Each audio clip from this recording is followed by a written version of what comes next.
about winning trophies. I'm inexperienced in a lot of those things. 3-0. Can you believe it? Almost lost the cup and you win it. The new European champions, the treble, the dream come true for you. I can't believe it. I can't believe it. Football, bloody hell. But they never give in. And that's the winner. Welcome to American Red Devils podcast. I'm John. I'm Alex. And we're bringing you the best Manchester United news from this side of the pond. Ooh, sir, how you doing? How you doing?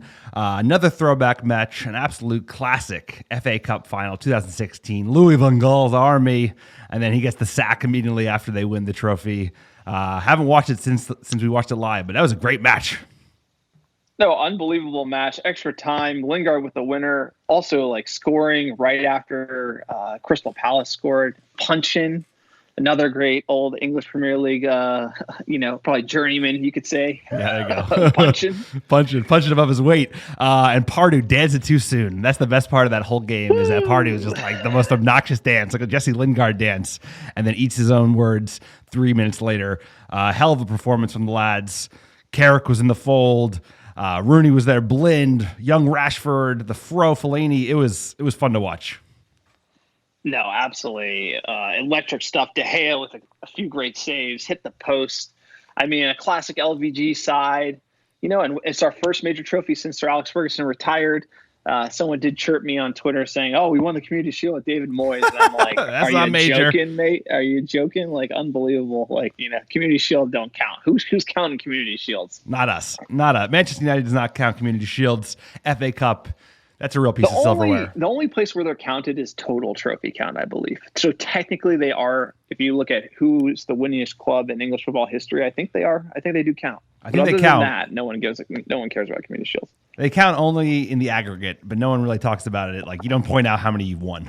Not like FA Cups or Champions Leagues or leagues. So this was a good one. I think this was important because, obviously, first piece of real silverware since Fergie left. So you break that juju because some clubs go a long time, more than just 2 years. So you have to think United are actually pretty fortunate that it didn't go longer than that. So this is a good first piece of silverware. Seeing out Carrick and Rooney, it's a great game.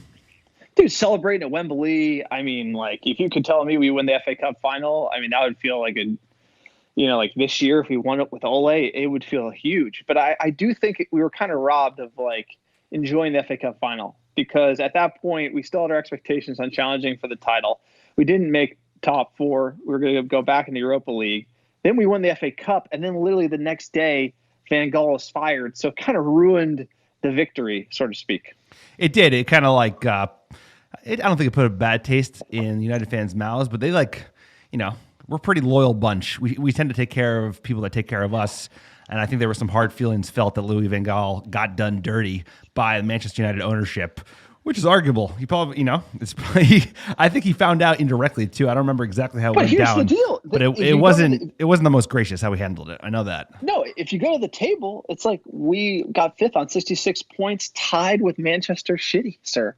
If you would believe it, they had plus 30 goal differential. We had plus 14. We were tied on points. That's how close it was under LVG. I mean, we didn't win a trophy and we missed out on top four last year. Ole keeps his job. I mean, think of how I think the goalposts have kind of moved as we've moved into this rebuilding.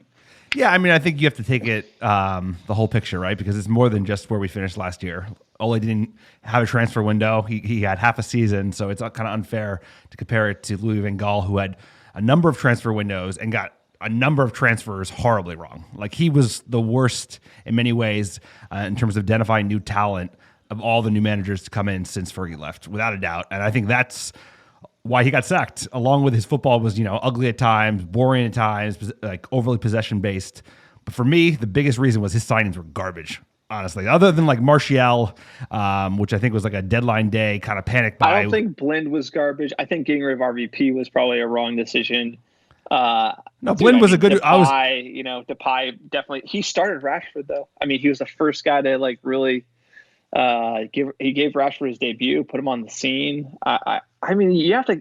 It's almost like we always think about the drunk Louis van Gaal slapping Ryan Giggs. We don't think of like the actual LVG and what he did. I mean, clearly his football wasn't the best, but there's a lot of, win the FA Cup, no contest. He look at that team. I think we're better off now than we were then. If you look at kind of all the sort of like random pieces he had to put together in that squad. No, definitely. I mean, definitely the squad we have right now today is better than the squad he went out there with. I have to finish my argument about LVG just because you name out players. He squashed the Cruz deal, which was just on rails, about to happen, and signed. Allegedly. No, it's absolutely true. Schneiderlin, Cruz has admitted it, that he just didn't hear from United after Louis van Gaal got the job, and we ended up signing Morgan Schneiderlin, one of the worst transfers we've ever made. Depay over Mane was another transfer that we should have made. The list kind of goes on and on, but like you said, I think he got fired for other reasons. Beyond just that, football was not really pleasing to all the Manchester United fans, even though they got some silverware. And I think they were just, starstruck by Mourinho. I think Eddie wanted the idea of having a big-time manager like Jose Mourinho, who's proven it in the league. And then he had a big window, right? So people forgot about it after Zlatan and Pogba come on board. I think the sentiment was pretty high headed into that season. No, of course. And I also have to say LVG did not get out of the group stage of the Champions League. I mean, that one, if there was anything that was really, you got to get out of the group stage as Manchester United in the Champions League. I know it's tough. Wolfsburg, PSV, Eindhoven. Can you imagine those two keeping us out of the Champions League? I mean, it was a low bar, but ended on a high note. LVG, FA Cup, it isn't easy to win, sir. It took a comeback, in extra time. Lingard, I don't think he's quite reached that high since Jesse Lingard. He's turning into a Manchester United journeyman. No, he had some great victories under LVG and some good moments under Mourinho as well. And that star has faded since then. I think it really started to fade as Mourinho kind of went down the chute. But some highlights around, right? Like Zaha playing after joining Manchester United only a couple of years earlier.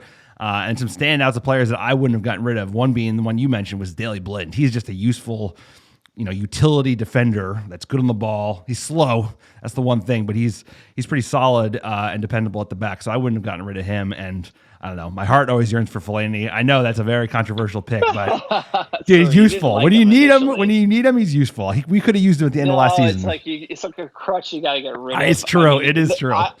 I like him because you could never question if he gave everything on the pitch. And despite all the hatred he got, he always gave everything on the pitch. He scored a lot of critical goals. It wasn't pretty, but, Fellaini is one of those players where, it doesn't necessarily look good, but it's effective, right? And I actually like him as a player, but I don't like to see him in the Manchester United 11 or having him on the bench because, it's almost like Van Gaal would just be like, all right, hoofball, let's go. It's just kind of one of those things, but he gave everything for United, and I have to tip my hat off to Fellaini. You could even see in this game, diving for headers, Beast. Didn't care if he got, completely, knocked out. He would give everything for the badge, and I absolutely love that in a player. And there's no player you would rather not defend against. Absolute, handful of a player in the box, in the air, big elbows, big head. But like you said, he did score some crucial goals in every piece of silverware that we've won since Fergie retired. So he was instrumental in this run up to the FA Cup. He's instrumental in the League Cup with Mourinho as well as the Europa League. So he gets a lot of criticism because he was an ugly player to watch sometimes, but he was a big-time player in many ways and came up with some late winners, if you remember. Absolutely. Sir, let's jump in for the quick PSA on the podcast. We'll do the Corona update and then jump into the match wholeheartedly. Look, this podcast, me and Alex, we've been keeping it going during this shutdown. We hope everyone's doing well. If you guys listen, we give it away for free. There's no ads, no BS, just fan to fan, for fans, by fans. If you have the time and you haven't yet, drop 5 stars on iTunes. Give us a review, absolute cheeky review. The best review we find throughout this Corona lockdown period, we'll be giving out an American Red Devils undefeated hoodie. So if that's some more incentive to drop a review, you can snapshot your review. You can email it to us at americanreddevils@gmail.com. The best ones, we'll post it on Twitter. We'll try to find someone. When football is back, we'll come up with the winning review. The cheekier, the better. But 5 stars, that's how we're found. And help us grow the pod. We've been growing steadily over time, and the reviews are a huge help to us. And it's only a minute of your time. Reviews are a huge help to us. We know this is not normal times, football being on hiatus.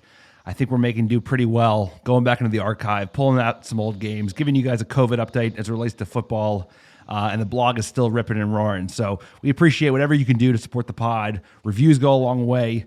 Check out the blog. That goes a long way. And maybe pick up a scarf, a shirt, a hoodie at the store. Those are great. And like you said, we're giving one away, an undefeated hoodie based on who does the best for you between now and the return of football. So get them in.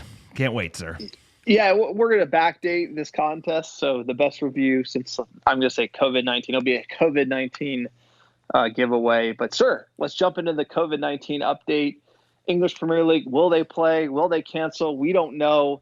This week at the Dutch Championship, they axed their season. So they're basically like, hey, we're good. They're not going to play. I'm sure the logistics and the nightmare about, it's a smaller tier, league, Ajax, PSV. We talked about them earlier. They're always, obviously, do have a Champions League spot, but, a lot of EPL teams usually buy their players from them. So I would say they're probably tier 2. They just said, hey, we're not playing. They're not giving the title. They're not relegating the clubs. So they decided to go that route. That was kind of what I thought would happen in England, would be avoid Liverpool doesn't win, and they just play next season starting anew. I think that's the safest, most simplest way. It sucks for everyone, and it's probably more unfair to Liverpool, but it's just the way it is, where you can't be giving away league titles without finishing the season in some fashion, whether that's a playoff or actually playing all those games. So we're kind of in the same place, sir. Nothing, there has been no material meetings. There have been claims that behind the scenes, the British government are talking to the FA about how they can resume at only approved grounds.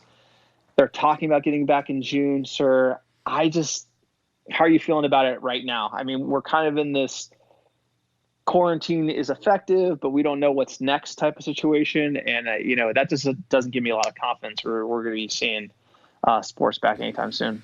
Yeah, I mean, I think there's more question marks around when it returns in the UK, because not every country is handling it as effectively as the next. So I think you're seeing a return to German football sometime in early May. That's what's being signaled from the press.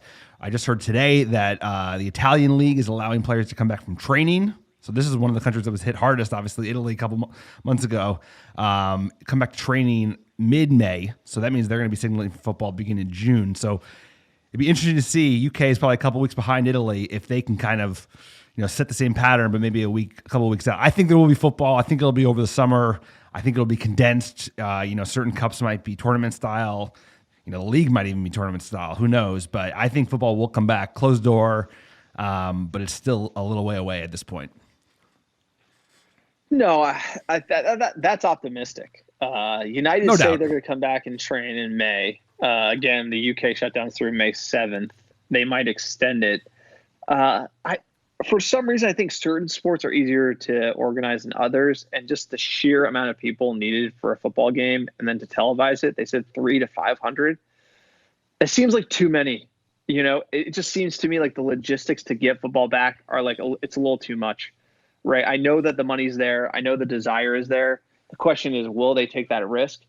The main thing holding them back is lack of testing, apparently. We've talked about there's tons of different types of tests. There's like an instant antibody test. For anyone who listens to the Joe Rogan podcast, he's been testing guests as they come in, and you can get the results live on an antibody test. I think that's easy to do, but it's clearly only 2 people. So when you bring that up to 300, 500, what risk are you really taking? The answer is it's an unknown. I don't know, man. And the one thing they've also talked about is that the next season is going to start August 22nd. So, I mean, you're talking about June. You're talking about starting to play in June. And then August 22nd is the start of the next season. So, for me, the question is probably more is the 2020-2021 campaign going to start on time? Those are the shit kicks that we know Adidas, Manchester United putting out there. I can't believe it. Oh, my God. Don't get me started on those kits, sir. I know. I'm just saying, realistically, I want football back, in June 100%. The optimist in me is, my heartstrings are being pulled at it, but I don't think we're going to see it at all. And I think we're more likely going to see, if we're lucky, a delayed kickoff, maybe August for the 2020-21 2021 campaign, with like maybe neutral venue and no fans. And that's realistically when football can be back. I hate to say it, but that's just kind of what I'm thinking, and avoid the season. The whole idea of playing it out is, I don't know. Oh, you think they just void the season and start next season in August? I just think if they are really honest with themselves about the situation and the timing, like, and the risk that they're taking, like realistically, it's probably like mid to late July they can start playing again, and that's like, and that to be like safer, and that's probably when you have to start the next season. So it's just there's just not enough time in between the last season and the next, and that's just because football was played pretty much year round. I mean, if it was anything else, like NFL is like 3 months, so it's like easy to reschedule it or delay it. Yeah. But the fact that you're already delaying a season, the next one starts in August. It's really hard. It's really hard to finish it all, and I just don't see the situation changing. I mean, May is gonna be huge. The month of May is gonna be huge to see kind of what happens with the UK government's decision on May 7th. Sir, we'll keep you posted. Obviously, we'll keep all the American Red Devil fans posted if they're not paying attention already about how this progresses. It's progressing week to week, like you said, and we don't even know. We are just speculating at this point how it's going to be. But I have a gut that they're going to do it earlier than they should be doing it, just because the money, the money. There's just, dude, it's a lot of money at stake, and you know how that has a tendency to turn people's heads, even when it might not make the most sense. Well, sir, we have a quick poll on that front. I shout out this morning, quick Twitter poll. Shout out to @ManUnitedATL. Tweeted me that question. Would you rather cancel the season so Liverpool doesn't win, but not play Champions League, or play Champions League, but Liverpool win the Premier League? Poll question, 200 votes in, 47% say cancel the season, 53% say play on. So right down the middle, sir, on that one. I thought there would be more spiteful Liverpool out there in the American Red Devil fan base, but I guess not. It was a tight one. You can reveal how you voted if you want, but I said play on, because in my mind, I've already kind of gotten over the fact that the Scousers have won the title. So I don't really give a shit about them anymore. I care about us. I'm caring about the positive. I did not vote, but if they, it's one of those things where I could see, I'm just going to take the spite angle just to take the other side of the coin. If you cancel the season, I could see Mane going to Real Madrid, Liverpool disbanding, and then not not getting back to winning it. I don't know, bro. They're talking to Mbappe apparently. I don't like the sound of that. Yeah, no way. That's the rumor mill. That's proper banter. Something like that, where it's just they just all fall apart. We go another 10 years, and Liverpool is left with we were winning by literally, I think the next game they can win it pretty much. And the season was canceled due to a pandemic, and they never officially won. And I could be that being their close. I mean, they did win the Champions League, but the league could evade them. And, some things we pray for the football gods that Liverpool don't win the title. And then, be careful what you wish for, I guess. It could be a fax machine kind of thing. So you never know. It's like the universe is a strange and mysterious place. So, hey, it's definitely not boring. Whatever happens is going to be exciting. All right, sir, shall we jump into the match recap you want to lead us through? Let's do it. So we are taking you back. It's only 4 years, but it feels like a lifetime away. Crystal Palace 1, Manchester United 2, the FA Cup final at the Wembley Stadium, May 21st, 2016. And let's get into that lineup. It was LVG's last game in charge. You got De Gea in net. Who else? World number 1, and he looked like it in this game for sure. Back four of Valencia, Smalling, Daley Blind, and Marcus Rojo. And then a midfield of Carrick and Rooney.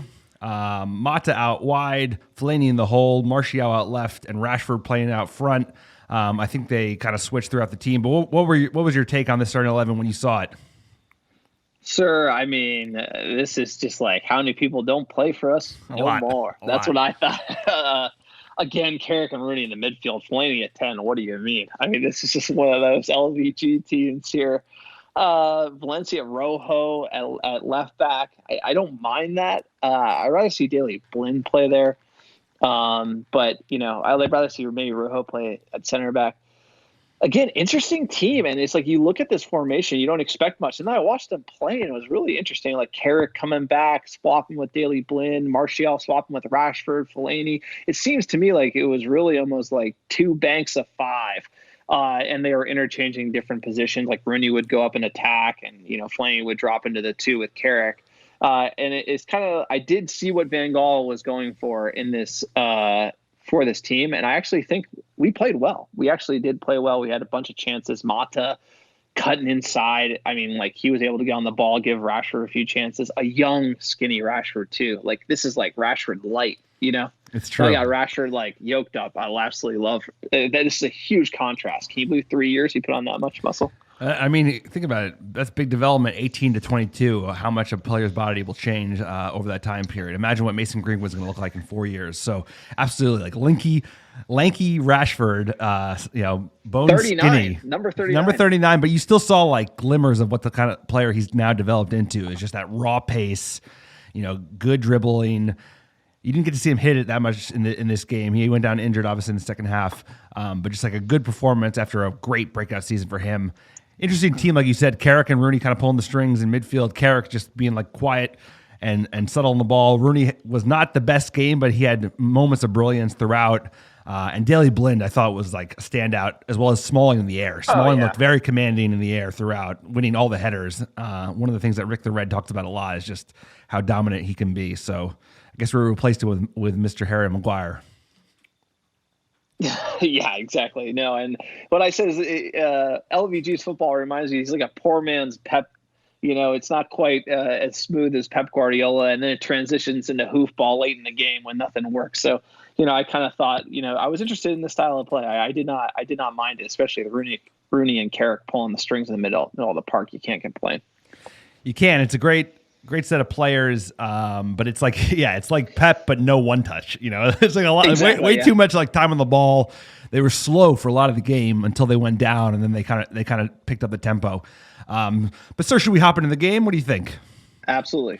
So first half was a cagey opening 15 minutes, not really many chances for either team, and then 17th minute, Smalling gives away a pretty bad free kick. He was good in the air, but he looked shaky at times one-on-one. De Gea coming up with a big early save. Not the last time we'd say that in this game, sir. No, De Gea looking good in the neon yellow, a great jersey. These Adidas kits, much more. It was simple. I actually like them, sir. I actually like these kits.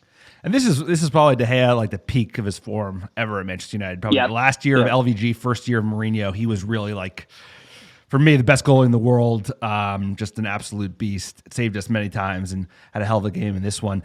In the 22nd minute, best chance for United, we started pulling the strings. Mata forces Hennessy into a really good save, so he looked dangerous in the box with a good chance. And not too much longer, 25th minute, Fellaini has a very good chance from a corner and just showing how threatening he can be when he starts causing havoc in the box. And Rashford had another good chance here early. Mata got on the ball in the number 10 position, even though technically he's playing on the right wing. One little 1-2 with Rashford, putting him behind. And here's the thing about LVG. It's like, at least in this game, we were getting the right players in the right positions with the ball and actually attacking. I think he used to be blamed for just too much layman's passing, but here I actually found we had a sense of urgency. It was like the right balance between possession and attack. I think we had it at times. It's just that this team seemed to like slow down, for large parts of the game. We had a good run of play between the 22nd and the 35th minute, right? Great chance for Martial in the 33rd minute after really great dribbling from Rashford, just like what we've grown to love about the young player. And Martial with a very good chance forces the keeper into a save. But then the team kind of switches off, and we did a little bit in the end of the first half. Not much coming. The Mark Clattenburg has to be a headline here as well. Clattenburg, there was a play on with Smalling on the left wing where Palace ends up scoring. If he plays advantage, Clattenburg, and this I totally forgot, like Mark Clattenburg, probably one of the best referees in the world. And I think now he left EPL to go to Dubai. But, he gave a yellow, whistled the play dead instead of giving a play on. Crystal Palace would have got a goal. I mean, there was two decisions that went United's way. So, I mean, this is even pre-VAR, and we're still banking these referee calls. VAR gods we trust. I think that was the 17th minute chance that I mentioned, right? He was just like not great from Smalling. Probably should have played on and allowed him to, but United lucked out a little bit. Yeah, so what led to the free kick was what I was talking about, and then the free kick from, I forget, Kabay, that was put on by Balassi. That was an unbelievable punch from De Gea. So it was like two separate situations there in the 17th. But again, it's tough, nervy nervy from United, at least defensively. Yeah, and it was kind of cagey throughout that first half. The chances we talked about, but that kind of did a wrap for the first half. What would you have said if you were LVG going into the second to your team? I got to get Rooney going forward. It seems to me put Rooney in the midfield. I understand what you're trying to do, but I mean, clearly, you can see like later in the game when he marauds forward, he gets on the ball. He's either going to score or he's going to assist, and he makes something happen. He's got to be playing number 10. The fact Fellaini was getting more forward than Rooney, that's kind of where you have to give LVG his criticism. I would like to see Waza, Manchester United's all-time leading scorer, on the front foot. Yeah, I would agree with that. I mean, I think that's something that Mourinho did with Fellaini. Is he often put him in central midfield and then would put him in the box, for a corner towards the end of the game. But I agree with you. It would have been good to see Rooney in that number 10 role. He did make an impact later in the game. So jumping into the second half, United came out pretty hot, looking like the better side, wanted to get an early goal. 53rd minute, Fellaini hits the bar after a good 1-2 with Mata. Mata kind of lays it off to Fellaini, and Fellaini hits it first time and just cranks it forward. It was actually a nice hit, but unlucky that it hits the post. No, absolutely. And big tree. He's always good for one. I mean, he should have a few more goals in his United career. He should have. He scored big ones anyway. 61st minute, another good chance. Now Martial hits the bar.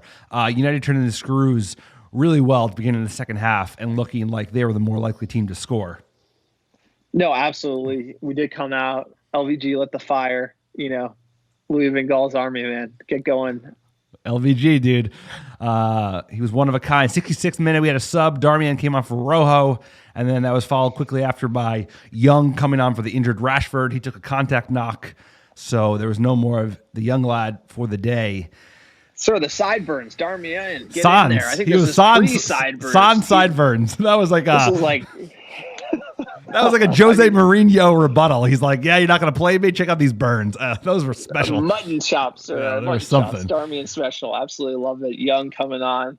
I think that was huge. I mean, he pulled the shift. I mean, I don't know what Darmian does for us, but Ashley Young did play well.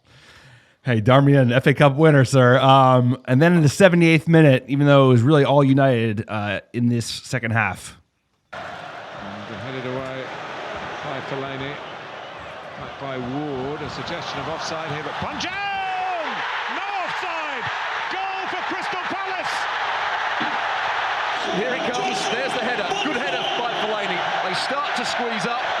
Punction's onside. The player on the far side is keeping them on. And what a good finish. It was Martial who was wandering out. What a good finish, to be honest. Near angle, near post. There's not really much De Gea can do. United on their heels, right in the 78th minute. Not much time left to claw it back. Sir, remember when you scored a goal, you could celebrate like VAR wasn't going to review it. That's true. That's a good point. It hasn't been like that. Definitive roar from the crowd, like at Wembely, just like, I mean, although being Crystal Palace, you could just hear that, and like no one's questioning whether it was a goal or not. Right? It is something that is missed in the game. It is, but United didn't have to wait too much longer to get their own celebration. Rooney. It's a great weaving run from the Manchester United captain. To stay on their feet. He's got the cross in. Fellaini can get it down. And it's level, and it's Juan Mata. Take nothing away from Marouane Fellaini. We talk about his headed ability, but he loves to get balls on his chest. Wayne Rooney does really well here. Just to dig the cross out. Fellaini puts the defender underneath it. Sir, actually, look at that chest control. Honestly, I've never seen a player that could control the ball with his chest like Fellaini. He passes it to Mata with his chest. Unbelievable from the big man. That's why you put him in the box. No, it's unbelievable. But also, Rooney just grabs the ball and says, screw this midfield. I'm going to go forward. Runs forward, just hooks in a ball. Fellaini, apple doesn't fall far from the tree. Mata's right there to pick it up, put it in the goal. And I'm like, that's the difference right there. The big tree. Making Pardew own that dance forever, bro. That dance is he'll never live that down. That's the sweetest fruit from this whole game. It's just a Pardew dancing like a chump. Chump City, and Mata. It was, I mean, 2 minutes later. I mean, 2 minutes later. You know, to be honest, if they won, that dance would probably be in Crystal Palace fan like lore for like, you know, centuries. If they won, I mean, sir. But like, yeah, they're playing all against the fans would be in the stands like doing that, doing that jig. Now it's just now we do it to them, sir. Now we do it it's to just, them. for trolling. Now you just troll people with that dance. You know, when you think you got it good. Yeah, Yeah. but Pardue forgot we're the famous Manchester United playing at Wembley, and it's like we had 12 minutes left. Don't you dare do that against us. That was not much left of this full time. 90th minute, we had Lingard come on for Mata, and then actually right at the end, decent chance for Zaha. Smalling got beat bad again, but that was basically it for full time, sir. Looks like we're headed to extra time at the Wembley. I mean, extra time, FA Cup final. I mean, it's just like it's what stories are made of, sir. You know, and it's like this match is like even thinking like post Fergie. You know, we think it's all doom and gloom, but I mean, this was a great moment. And I honestly think we don't truly appreciate it because of how LVG was fired right after. I think it became like we went from like winning the FA Cup to like new manager, new everything, new transfers. We didn't even like appreciate it. Now, if Ole Gunnar Solskjaer this season doesn't make top four, wins the FA Cup at Wembley, all Reds be rocking. I mean, it's going to be huge if we win that. It'd be like compared to this time. I don't know why we didn't fully. It could that just be in my mind? What do you think? I think we kind of gloss over this win.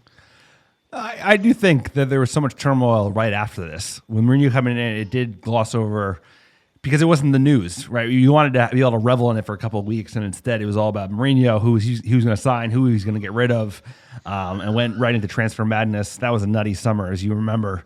But I know what you mean, but I also think it's United. It's like the bar is high. FA Cup ain't shit. No, when you are competing like, okay, for titles, but that's also just the mentality of being a big club, being a great club. You need to always be like, I want more, I want more, I want more, I want more. And I would say the same with the following league, winning the League Cup and the Europa League. Dude, that's glossed over, but that's a decent season for most teams. Europa League is like a trophy I don't really want, and then the League Cup's kind of like Carabao. You don't want the Carabao, bro? So, you know, FA Cup is like pretty important trophy, sir. Let's get an extra time here.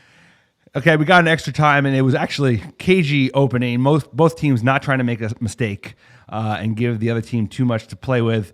But in the 102nd minute, Dave saves, coming in with a big one, bailing out his team once again, as he is known to do.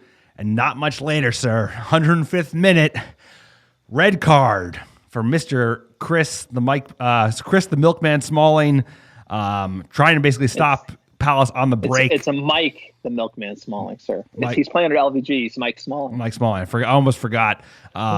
Very end of the first half of stoppage time, sir. What'd you think after we got the red card? I actually forgot about the red card when I rewatched the game. No, I forgot about this red card as well. I mean, high drama here at Wembley. I thought we were kind of numbered. Definitely going to go to penalties. That's what I figured. Hopefully we could just get to penalties. Headed into the second part of extra time. Who are you going to call again? Another big save from De Gea. He had a great game from the Spaniard. Really vintage stuff. And then the 109th. Yeah, this is like De Gea pre-errors. You know, it was just like he's invincible 100%. No, best keeper in the world. Yeah. Showing it in this game. And then in the 109th minute, great chance for Carrick. Lingard puts in a nice ball, but Carrick has it just wide, and he looked like he was going to rue it. He looked he knew that was a big moment. But sir, let's get to the goal. But he didn't rue it because in the 111th minute, Will be offered a new contract. Here's Valencia. The 10 men are striving for a breakthrough here. They've got it. Jesse Lingard with a thumping goal. History before your very eyes. Here's the danger man, Valencia. Time and time again, he's tried to get down this right-hand side, up against Puncheon. Puncheon's a bit unlucky. And he just gets the cross in. They get the first block in, but what a good strike as it comes back to him. Sir, what a good strike as it comes back to him. Jesse Sommelier with a huge goal. Absolute monster of a goal. Great finish. Can United hold on for the FA Sir, Cup? this was Jesse Lingard, to be fair. Jesse Sommelier came later. But I would say this was peak Jesse. Thought he was going to be the man after he scored this goal. You know, he did have his moments when Ole was at the wheel. He did play well. If you remember that, he was one of the instrumental players when Ole was at the wheel and we were rocking until that PSG game we went to when he got injured.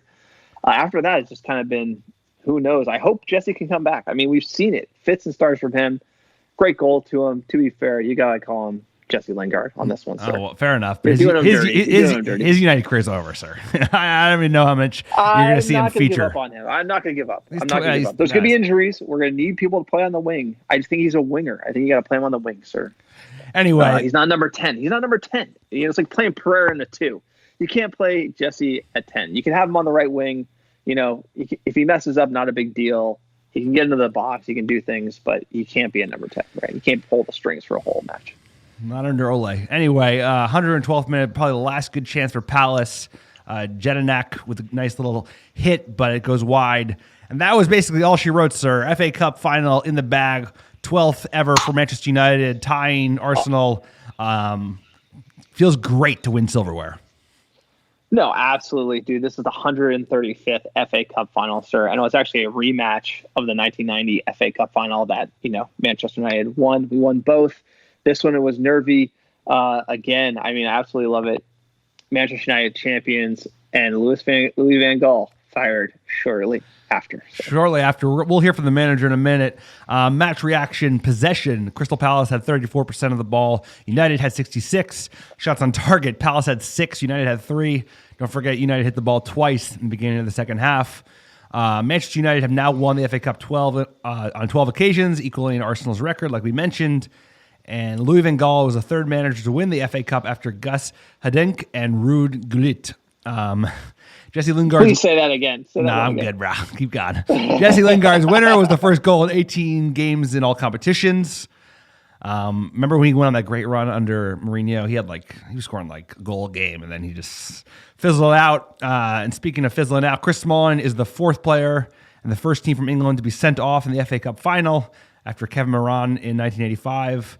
Jose Reyes 2005 and Pablo Zabaleta in 2013. And Manchester United have won the FA Cup finals, both FA Cup finals in which they had a player sent off. 1985, like it was mentioned, I believe that was against Everton, big one, and 2016. So we like to perform at the Wembely, so that's what we do. Do you want to hear from LVG, so you want to go back in time? Yes, I do. Let's hear it. What? The game, I think the first half we could have scored. Out of 6 chances, they had 2 chances. And in the second half, it was unbelievable that, again, injuries were there in a final like we have seen in the season. But in spite of that, in spite of down to 10 players, we showed a spirit, what we have showed in this road to the final. We were against Sheffield United at home. We scored in the last minute. We do fight till the end. Against, I think, West Ham United, we were behind at home.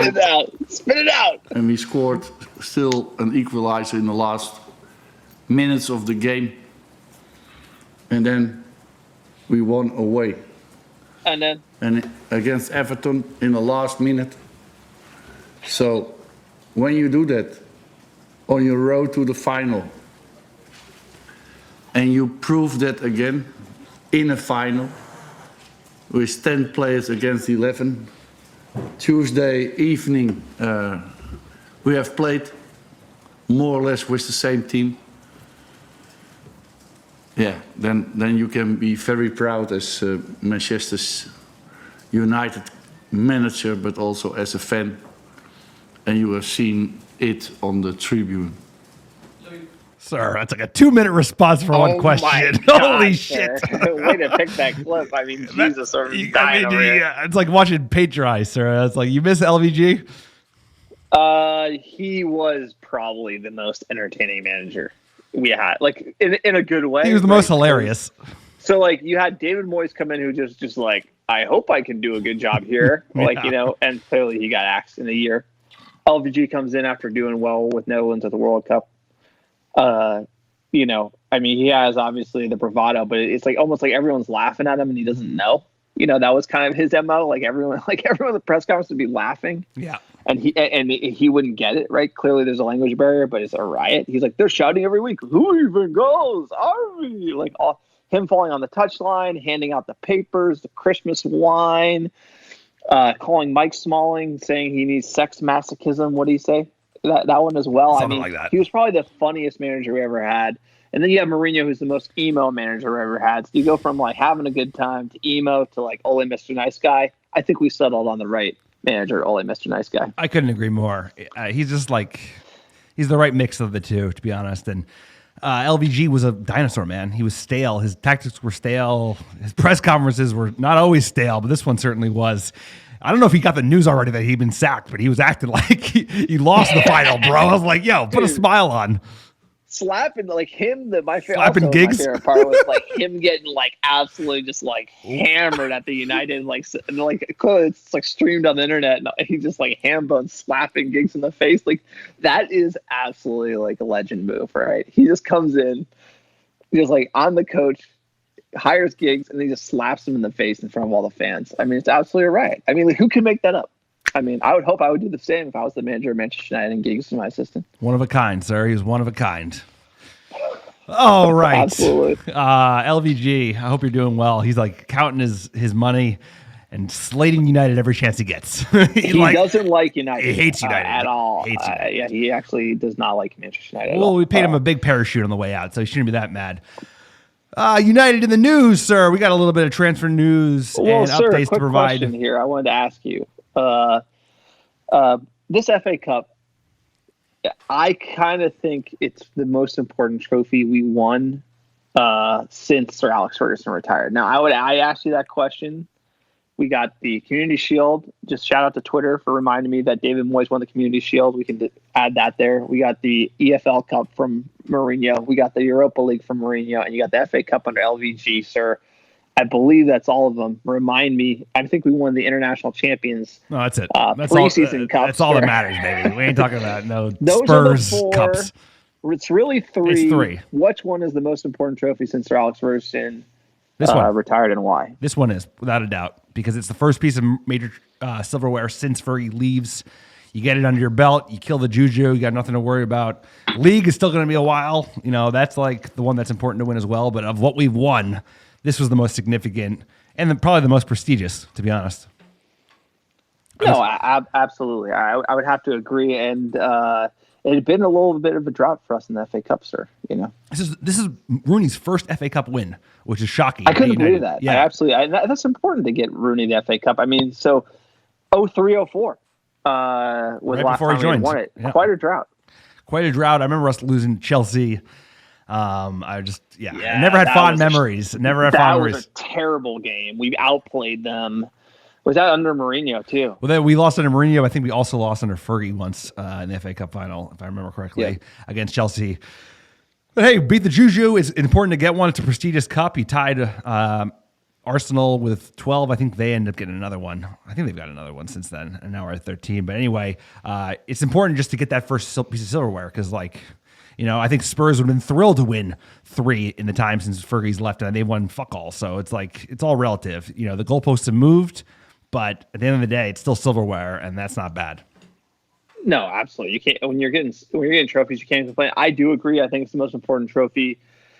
It's probably not the most valuable. The most valuable trophy is Europa League because it gets you that Champions League paycheck. But for the fans to win the FA Cup at Wembly, I mean, it's a special place to play. It's a special trophy to win. It broke that drought. And, again, it was the first trophy since Sir Alex. So I would agree that it was the most important, sir. Take us into the news. United in the news. First bit of news, everybody's least favorite club. PSG interested in signing Diego Dalot. This is a new one that hit the headlines this week for 35 to 40 million euros. What do you think about this one, sir? Do you think he's surplus? You ready to get rid of the 21-year-old Portuguese lad who's like chauffeuring Bruno Fernandes around? Number one value add is right there. He's keeping Bruno happy. Sir, I'll tell you what. I'm not jealous of much But I'll tell you that PSG Nike Jumpman kit, like they got Michael Jordan on the front of the kit instead of the Nike swoosh. I mean, it's every kit they have is unbelievable, sir. I mean, like the Nike lineup is just like out of this world. It's also American. Shout out American Red Devils. Sure, we could have like the Jordan Jumpman and Manchester United. It would just be like the best thing of all time. Sir, that's where the jealousy should end, though. That's all they got. That's all they got. Just like vomit kits. Like, what's going on? That actually like that's a whole pod. That could be a whole pod talking about our favorite kits. You look good, you play good. It's true. Right? The 07, 08, 08, 09 kits were the best kits ever made. Manchester United was the best I've ever personally seen them. Obviously, I've watched some classic matches, but sir, that was the peak time. There's always a great jersey during the peak time, and something about next year's kit lineup says we're not going to be playing well. Yeah, I mean that third kit, bro. That's like bloody murder, bloody murder. Let's talk about Delo, sir. What do you think about that? Sir, a little tangent there. Apologies. Diogo Delo, I would say, he can play a right back. He can play left back. He can play on the wing. He's versatile. He's young. Dealing him, I think he'd be too early, sir. He's probably needs 3 years as a squad player. I don't mind him. He played in the final in Paris. Did a good job. Final. I like you call it a final. Felt like a final. Sorry. No. I'm just messing with you. I agree, dude. No, it's like we're not a selling club. It felt like a final to me. It did. We're not a selling club. We shouldn't be getting rid of him at 21. I think he's got upside. Yeah. Gives competition for AWB, who's not going to get surpassed, but it's good to have depth. And also, Bruno, the Portuguese connect. I agree. It's like you don't want to mess with all the chemistry that's already taken place. So I don't like it. And then there's more PSG. The next piece of news, sir. Your boy, your favorite player, Paul Pogba, PSG is now willing to offer both Draxler and Di Maria. Di Maria in exchange for Pogba, sir. Any legs in this rumor? I saw this one and I just laughed. And I think someone tweeted us at it and it was just like pure smoke. That's all I got to say. Just pure smoke. This is unbelievable. Di Maria, like the word out on the street is Di Maria hates Manchester United so much that if anyone's ever watching a game with Manchester United on, he like tells them to change the channel. I heard in the training complex because he's like so rattled about his experience at Manchester United. Which I mean, to be fair, his house was broken into. He got probably like accosted by LVG. I mean, he's just absolutely a maniac. So I got to feel for Di Maria a little bit. I think you're one of the minority of United fans that feel for Di Maria. Okay, totally misspoke. I don't feel for him, but I feel for the reason he hates United, right? But that's a real reason, and he's never coming. So any article about him coming back is just like complete BS. Well said, sir. There you go. And this is probably the last bit of news, which is probably the most important, is Manchester United's summer spending may be limited, warns Ed Woodward. According to The Guardian, Tier 1 stuff. Sir, I mean, this is like Eddie pouring cold water on the situation. Everybody's getting hyped on Sancho, on Grealish, who else? But he said it's not going to be business as usual for United in the next transfer window, saying that spending hundreds of millions of pounds on a player could ignore the financial impact of coronavirus. Sir, spare me. You don't even need to read it. You want to hear it? Are you good? Sir, Ed Woodward. Hey, everyone, we have a lot of money, but we don't want to pay you a lot of money for those players you got. So please take a discount. And then so Ed Woodward will give £50 million bid for Aston Villa. And I'll be like, hey, it's coronavirus. Please give us Corona discount. It's a Corona discount. It's like, hey, guess what, Ed Woodward? Manchester United, $4 billion club. There ain't no discount. It's like Jack Grealish, you have to pay 70. Nobody. Money matters more now, I think. And I actually don't think player valuations are going to fall. You don't think? I do think that... Sir, the demand for sport, albeit this hiatus will happen, it will hurt sport. The demand for sport after this will be even higher. Like I even heard the argument that like TV rights for live sports will be up so much given the absence of commercial revenue due to there being no live sports on TV. Pretty much, if you don't have live sports, what's the point of having, cable even, right? It's true. So the value of live sports are so huge that I actually think the value of Manchester United goes up over time. And I think that the players' values are not going anywhere. I think you could find a club in crisis and do a deal. I think in the near term, it's going to impact prices. I think there are going to be deals to be had this summer just because there's going to be near-term, short-term cash crunches for a lot of clubs. Aston Villa could be one of them, especially if they're getting sent down. So I think, at least in the near term, I think this summer there could be some deals to pick up. Yes. If United are astute. So next summer would be the summer where I would think it'd just be back to normal. No, I would agree. Pretty much gangbusters. Like Pogba probably would have left this summer if not for coronavirus. That deal is not going to happen now. I just don't think you're not going to see the 150 million deals. You're going to see the 40s, the 50s. That's kind of where I think Eddie's going to be trying to play in. That might mean the Sancho deal is not going to happen, right? Yeah. Same reason we don't sell Pogba. We might not be splashing the cash for Sancho, and it might be more like a Jack Grealish for 45 or something like that. That might pique our interest. Yeah, maybe you save Sancho for next window, right? Because if you're not buying him for 100, nobody else is buying him for 100. They'll stick at Dortmund for another year, and then you pick him up. We need a right winger, though. We need a right winger. We do, sir. but we really Grealish can play all over the pitch, bro. He can play on the right. Sir, I mean, Dan James isn't ready. He's not ready to be number one. I mean, he's more than ready to be number two. It's like we need a boss on the right wing, and we're lacking. A left wing stacked, but more than we need Grealish, we need a winger. So Sancho would be the man. If we're not going to get him, we got to get the poor man Sancho, who is, I don't know, Zaha, but he's not going to be cheap. He costs 100 million. So no, who's the poor man's Jadon Sancho? That's a good question, sir. Punching? I mean, that guy, what's his name? That guy that Chelsea just signed in January from Ajax, Ziyech.